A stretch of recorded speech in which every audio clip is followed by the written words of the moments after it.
నిరుద్యోగుల సమస్యల పరిష్కారం కోసం నిరాహార దీక్ష చేపట్టిన ఉస్మానియా యూనివర్సిటీ జేఏసీ నేత మోతీలాల్ నాయక్ దీక్ష విరమించారు.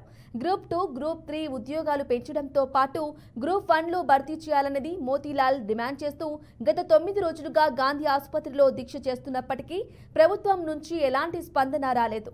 దీక్ష విరమించిన అనంతరం మాట్లాడిన మోతీలాల్ ప్రత్యేక రాష్ట్రం సిద్ధించినా నిరుద్యోగుల సమస్య మాత్రం పరిష్కారం కాలేదని ఆవేదన వ్యక్తం చేశారు. సమస్యలు పరిష్కారం అయ్యే వరకు పోరాడతామని, రేపటి నుంచి పోరాటాన్ని మరింత ఉధృతం చేస్తామని వెల్లడించారు. ఎవరి ప్రలోభాలకు నన్ను కన్నా నా తల్లి మీద ప్రమాణం చేసి చెప్పుకున్నా నేను నిరుద్యోగుల ఎమోషన్స్తో ఆడుకోవడానికి ప్రయత్నం చేయలేదు.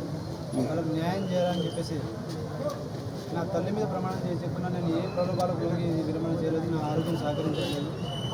రేపటి నుంచి వారి నిరుద్యోగులకు నేను అండగా నిలబడాలన్న ప్రయత్నం మీదనే ఇది చేయడం మొదలుపెట్టాను. ఇది అందరికీ నేను గౌరవం ఇస్తున్నాను కాబట్టి, అన్ని నాయకులకు గౌరవం ఇస్తున్నాను కాబట్టి, మధ్య తెలిపిన వాళ్ళందరికీ ఒక చేతితో ఇంకోటి ఇస్తే ఇంకోటి బాగుండదు కాబట్టి అందరికీ నిరుద్యోగుల తరఫున అందరికీ కృతజ్ఞతలు తెలుపుకుంటూ ఎవరికి ఇక్కడ వాళ్ళకు